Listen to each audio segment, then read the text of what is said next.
La situación de protestas y manifestaciones contra los poderes ejecutivo y legislativo ha perjudicado por lo menos a 150 empresas contratistas en las distintas unidades mineras del país.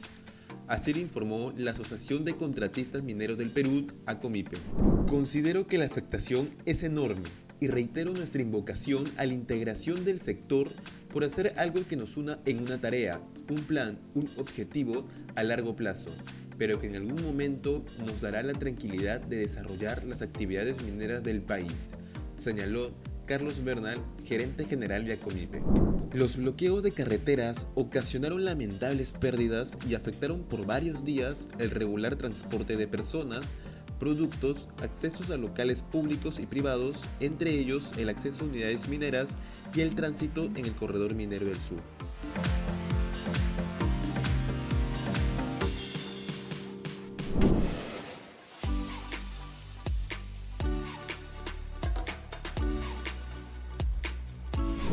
Más del 90% de maquinarias, equipos, componentes y otros aditamentos empleados en el sector minero peruano es manufacturado por empresas locales. Ejemplo de ello es que una planta concentradora con capacidad de procesamiento de 2.000 toneladas por día puede estar provista de elementos de origen nacional en casi 100%. Así lo dio a conocer el presidente del capítulo de Ingeniería de Minas del Consejo Departamental de Lima, Germán Arce. Podemos afirmar también que existen soluciones peruanas en las chancadoras, molinos, zarandas, fajatransportadoras, celdas, cables eléctricos, bombas y tuberías. Nuestro país fabrica muchas cosas para la minería, pero esta información no se conoce, explicó Germán Arce. El éxito registrado por estas empresas, situadas predominantemente en Lima y en zonas urbanas de otras regiones, ha motivado a los habitantes de las zonas rurales a constituir sus propios negocios para ser parte de la cadena de abastecimiento de la industria minera.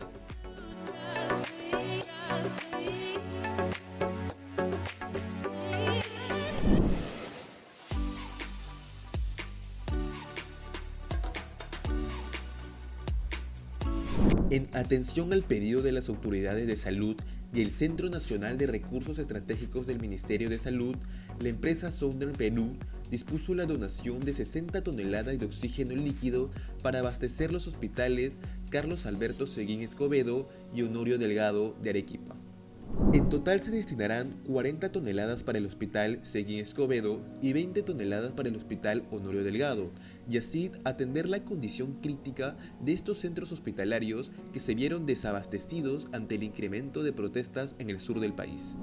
La compañía minera reiteró su disposición a seguir colaborando con las autoridades del Estado para la atención de emergencias, tal como en la pandemia, donde Southern Perú apoyó con la donación de 2.500 toneladas de oxígeno líquido a centros hospitalarios de todo el país.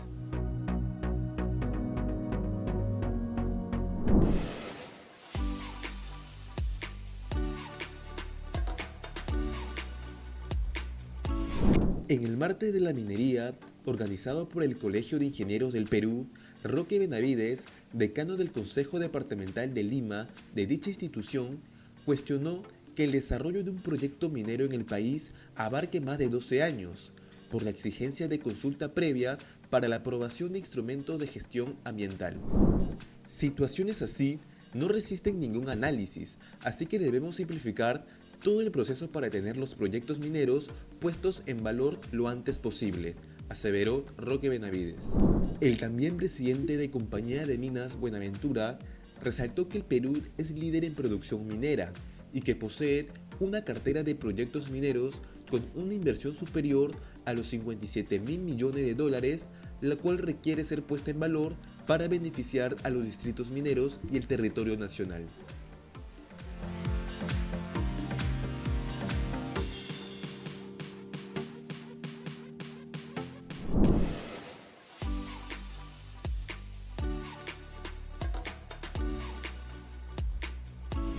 Los conflictos sociales que se suscitan en el país están frenando la inversión pública en 14 regiones por un monto total que asciende a 64.400 millones de soles diarios. según estimaciones del Instituto de Economía y Desarrollo Empresarial de la Cámara del Comercio de Lima. Los conflictos sociales, que alcanzan 14 regiones, vienen afectando la ejecución de la inversión pública en todos los niveles de gobierno, y con ello, uno de los motores que debía dinamizar la economía para alcanzar un mayor crecimiento económico en el corto plazo, manifestó el jefe del Instituto de Economía y Desarrollo Empresarial, Óscar Chávez. Entre las regiones más afectadas están Cusco con 12.500 millones de soles, Piura con 9.700 millones, Arequipa con 5.800, Puno con 5.500 y Cajamarca y La Libertad con 5.000 millones cada uno.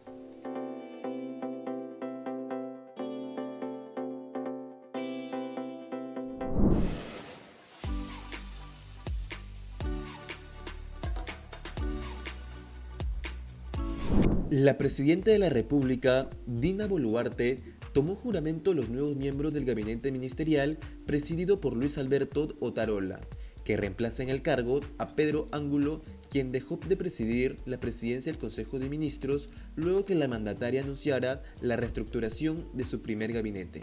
Alberto Otarola es abogado por la Universidad de San Martín de Porres, con amplia experiencia en el campo del derecho, con particular énfasis en el derecho constitucional y el derecho laboral.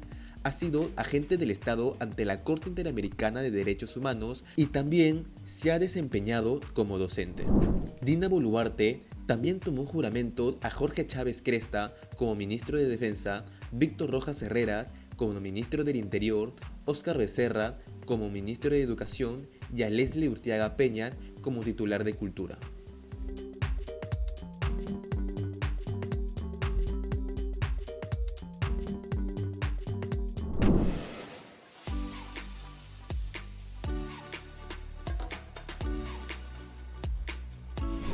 Anglo American y el Servicio Nacional Forestal y de Fauna Silvestre firmaron un convenio de cooperación para desarrollar actividades conjuntas para la conservación de la biodiversidad en la región de Moquegua. Gracias a este convenio, se trabajará en un plan que contempla distintas acciones de investigación científica, monitoreo y seguimiento de especies de flora y fauna silvestre, así como la restauración de ecosistemas forestales degradados. Uno de los objetivos de dicho convenio es realizar la caracterización genética de especies como el suri y el monitoreo poblacional del guanaco.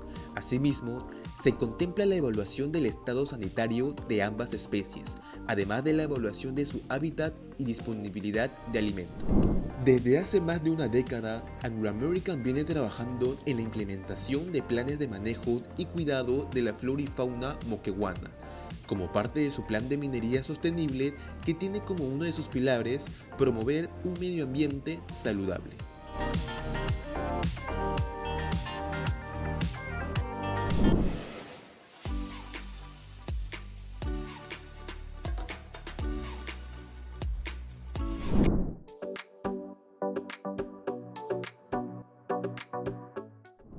Para expandir en América del Sur, como he dicho, ¿no? En otros países acá, porque hay un potencial grande de la MAPE, pero también en África del Oeste especialmente, donde hay millones y millones de mineros artesanales, una gran producción de oro. Y allá no hay ninguna planta tampoco de procesamiento, entonces pensamos que eso es un buen sitio para dar ese servicio allá. Hay que poder tener una operación legal, es decir, construir una planta legalmente no es un problema, pero hay que tener la posibilidad de comprar mineral legalmente a mineros artesanales que pueden producir legalmente.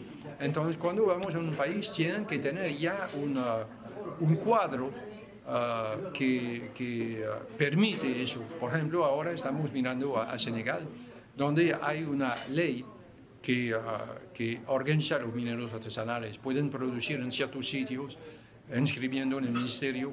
Tienen que tener eso ya, porque hay muchos países que nos llamaron para ir allá, pero no tienen nada. Entonces, no podemos construir una planta legalmente y comprar a mineros ilegales, por ejemplo. Eso es el punto principal, aparte de la producción del potencial de producir oro en un país. Es la parte principal.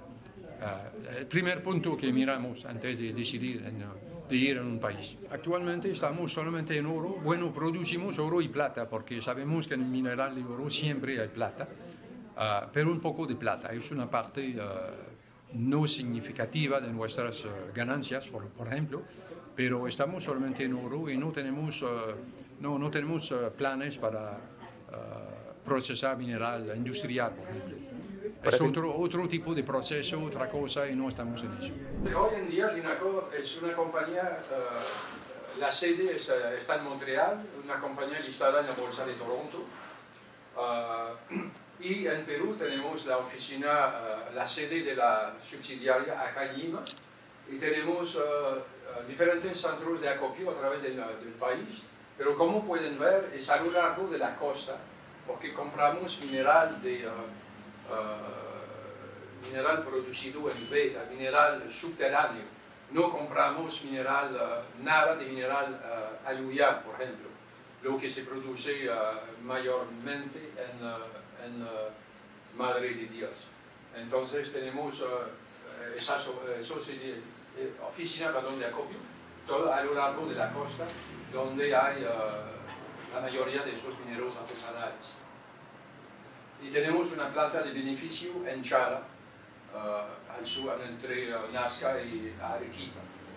La cadena de suministro es bastante sencilla. Los proveedores, los mineros producen su mineral y lo llevan en la planta de Chala. Allá lo recibimos, lo procesamos, extraemos el oro, producimos una barra de oro que está transportada hasta Lima con una compañía de seguro, y de allá lo exportamos a Suiza, a nuestro cliente, que es una refinería privada en Suiza, y que ellos venden ese oro en producto semi-terminado, digamos, a la industria de relojería y joyas en Suiza y en Europa, más que todo. Si miramos a la producción de oro en Perú, por ejemplo, en 2020 y 2021, la producción total roza los 90 millones de gramos, es decir, hablamos de más o menos un poquito más de 3.000 onzas de oro. Saben que en los últimos 5 o 6 años la producción de oro en el país ha bajado bastante después que se terminó, por ejemplo, casi la producción de Yanacocha, Pirina, los grandes yacimientos han cerrado, pero hoy en día la producción más o menos es de poco más de 3 millones de onzas. Y si miramos el 2022, es más o menos igual, ¿no? Se queda a 90 millones de gramos producidos por año. Entonces, el aporte de la filial de Veta Dorada, en 2021, por ejemplo, hemos comprado a mineros artesanales 141.000 toneladas de mineral. Y hemos procesado ese mismo año 134.000 toneladas de mineral para producir un poco más de 100.000 onzas de oro, lo que nos ha puesto dentro de los 10 productores de oro más importantes en el país. Y somos la única planta que está en esa lista de los 10 más importantes productores de oro. Y produciendo esos 100.000 onzas de oro, comprándolo a mineros artesanales, eso significa que hemos eliminado así el uso de 9, 10, 11 toneladas de mercurio. Entonces, en 2021 hemos tenido ventas totales de 196 millones de dólares, un aumento interanual de 93%.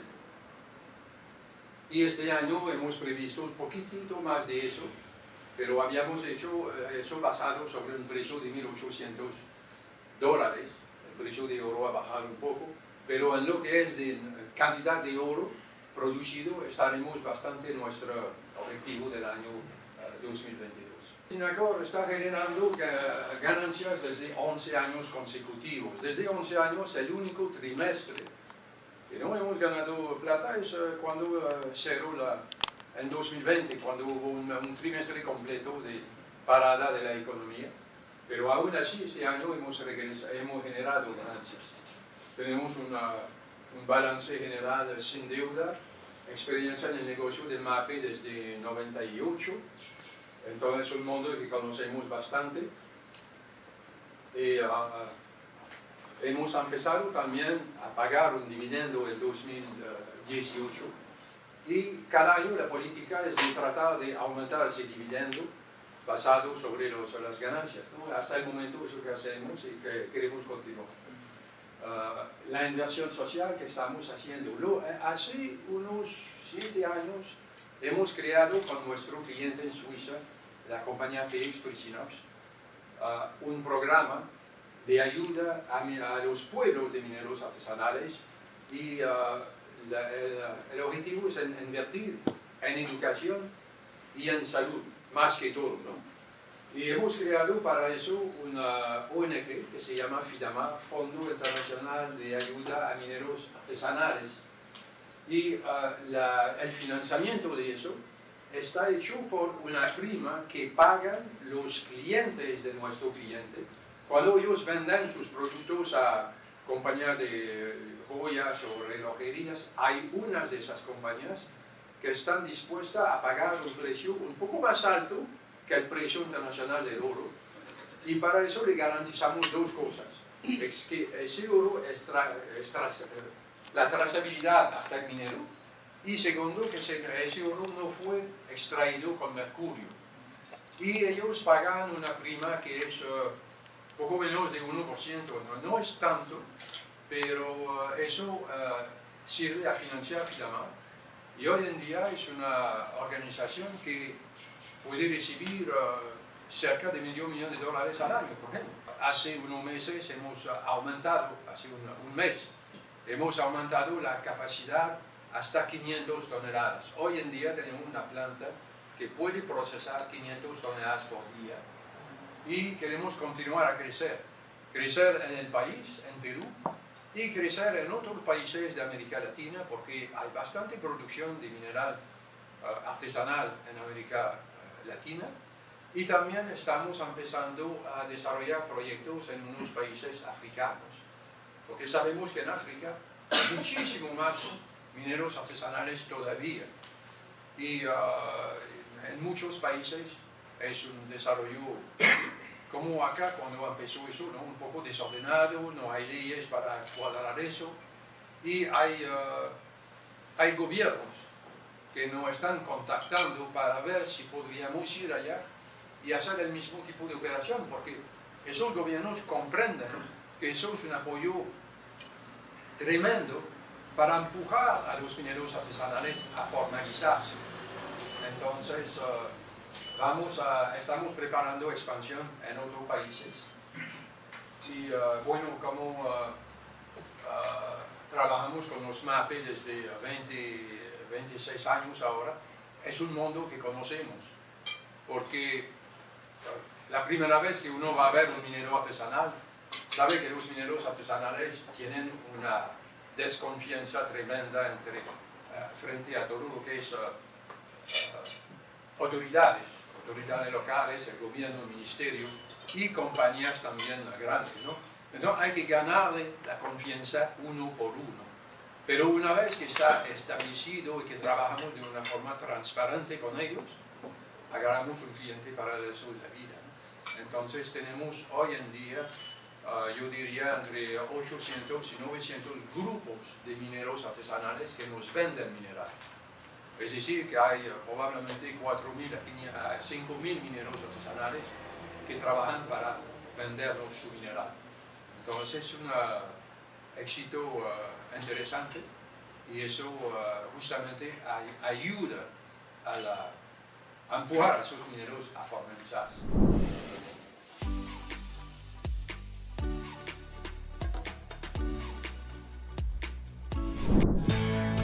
Bienvenido a bordo. Déjate llevar por la compañía aérea española, con la que vuelan cada año más de 10 millones de pasajeros a más de 50 destinos en todo el mundo. Disfruta de la unión entre tecnología y confort que ofrecemos en nuestra renovada flota de aviones, más modernos y sustentables. Nos gustará verte pronto, muy pronto.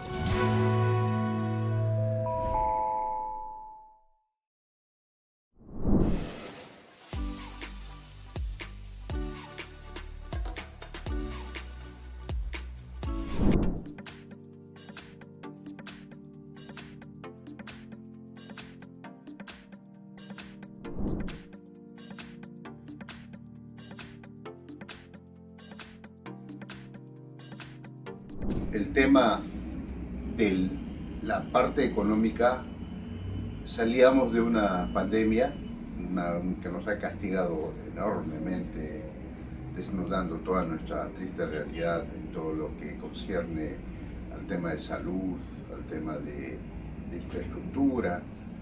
Y bueno, tratábamos de salir adelante. Para eso necesitábamos un gobierno inteligente, un gobierno proactivo, ¿no? Que pudiera nuevamente encender todos los motores del crecimiento, porque no olvidemos que caímos menos 11%, luego hubo un rebote extraordinario, más por el mismo, digamos, el mismo camino de la economía que por alguna gestión de algún gobierno. Pero en el 2022, este año, pensábamos pues, que prácticamente se consolidaba la recuperación, y ahora con el gobierno de Castillo realmente, en vez de mejorar, inclusive ya ha habido una caída estrepitosa. Estrepitosa en el sentido de que no vamos a crecer el ratio que se dijo que se iba a crecer este año. Estrepitosa porque Perú tiene condiciones para crecer 5 o 6% fácilmente, y el crecimiento potencial que estaba antes 7, 6%, ahora es más o menos de 2%, ¿no?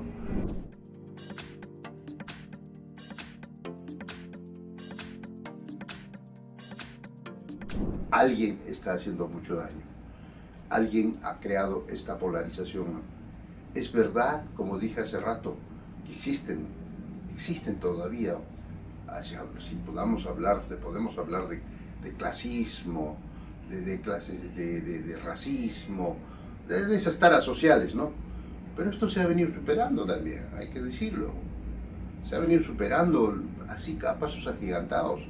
Yo estimaba que en unos 10 años podíamos ya estar hablando que la pobreza, por ejemplo, se había reducido drásticamente, la educación ha mejorado, y también los proyectos mineros caminaban en la línea de tiempo, los proyectos de irrigación, los proyectos más también de otros, de manufactura, de industrialización del país. Yo creo que el Perú tiene múltiples, digamos, oportunidades. Sigamos pensando que tenemos un país que es tangible, un país posible, un país que puede ser algún día un país moderno, un país con todos los problemas sociales, digamos, resueltos, ¿no? Y además un país conectado, infraestructura. Tenemos para invertir más de 200.000 millones de dólares en 10 años.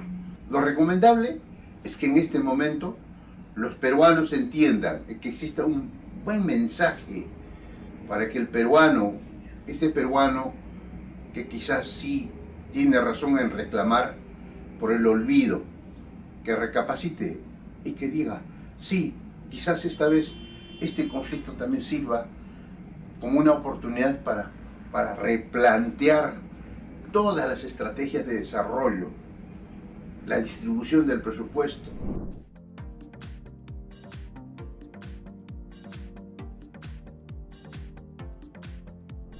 $214.000 millones de soles. Con esta afectación al aparato productivo va a reducirse drásticamente la recaudación. Y si no hay recaudación para llenar este presupuesto, ¿qué vamos a hacer? Recurrirán al endeudamiento externo, pero eso no es solución. Eso no es solución porque ya de por sí ya hemos cruzado la valla del grado de inversión también. El préstamos que quisieran hacer van a ser a tasas muy altas, desde el momento que el Perú es un país ya en riesgo y quizás nadie quiera prestarnos, como sucedió en los 90. El Perú era un paria en el sistema financiero internacional, nadie quería invertir, nadie quería prestar al Perú, porque ya la deuda externa ya había superado largamente más del 60% del PBI de ese momento. ¿Cómo no vamos a entender eso? El sistema que ha venido funcionando en los sur, con sus errores, con sus fallas, la economía social de mercado, yo lo llamo a la peruana, se ha permitido pues que los indicadores económicos han superado largamente, Claro que faltaba de que realmente la Constitución se cumpla, en que no haya mercantilismo, que no haya posición de dominio, que siga, así ha existido siempre, ¿no? A veces de los grandes empresarios, de los grandes grupos de poder que han estado trabajando con el Estado. Eso siempre ha habido, pero ahí había que corregir y había que cortar de por fin para que todo el mundo trabaje bajo las mismas reglas. Pero eso era camino, pues el camino para poder arreglar lo que siempre hemos dicho, ¿no?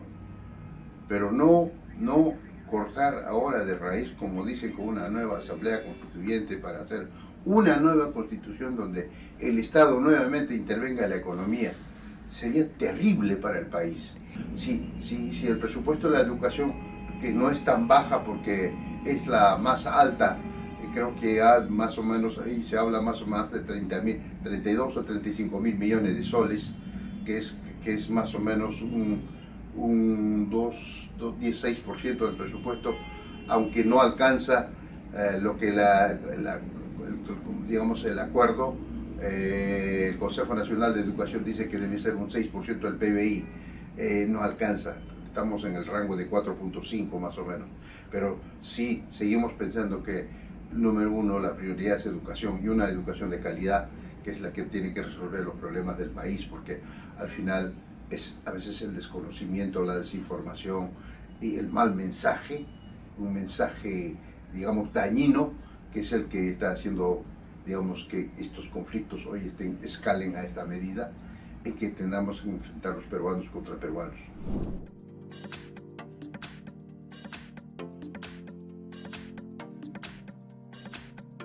De la minería juega un rol muy importante. Es el primer motor de la economía, ¿no? Y hoy con estos conflictos sí tenemos que preocuparnos. Tenemos una cartera cerquita para invertir a unos 7 mil millones entre el año que viene, porque ya es del 2022 que no vamos a hablar. El año 2023, saliendo los 3 proyectos del año pasado y que este año no se construyeron, más los otros que estaban ya en la línea de tiempo, fácil 7 mil millones de inversión, ¿no? Que hubieran realmente contribuido a seguir incrementando tanto la capacidad de producción y también en el valor de las exportaciones. Mira, ya rozamos los 40 mil millones, se pensaba que podíamos llegar ya a 45, 46 mil millones en exportaciones. Obviamente eso trae pues mayor recaudación también. Y ahora con lo que está pasando, prácticamente no se van a cumplir las metas.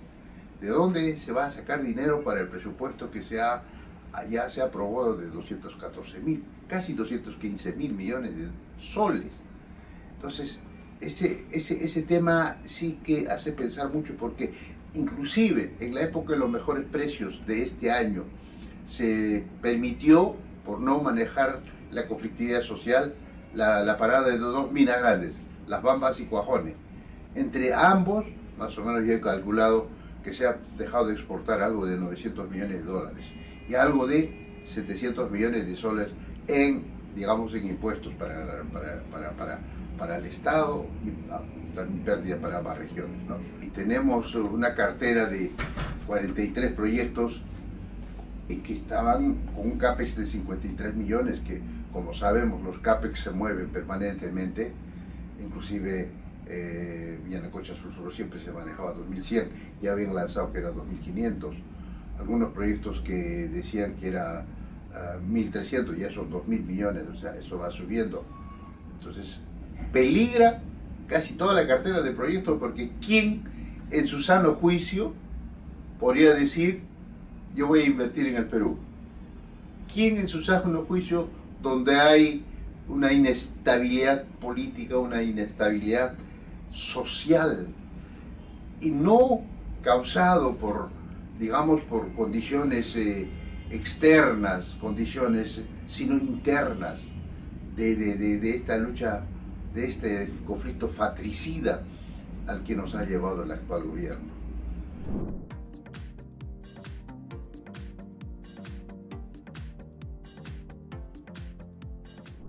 Las leyes, la regla de juego, la estabilidad tan importante.